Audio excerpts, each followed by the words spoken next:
Hey everyone, in this video I'll be showing you how to get new headless on Roblox for free. First of all, go to in marketplace.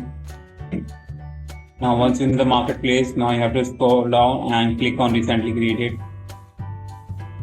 Now you have to go up and choose head from head in category. Now you will see this freesbie. This is right now for free. You can get this item for free. Now you just need to click on this buy button to get it, and now click on get now to get this item.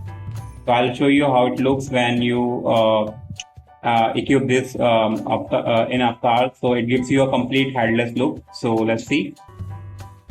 So now let's go to the head and body and choose a head that we have. Just get it. Now click on this. So this gives you complete headless look, as you can see.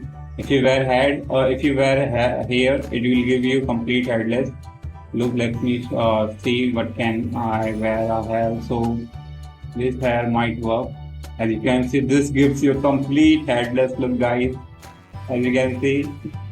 So yeah, that's how you can get it. Hope you like it, and you can make it to a death speaker avatar also by using this head. So yeah, hope you like it. Thanks for watching. Bye bye.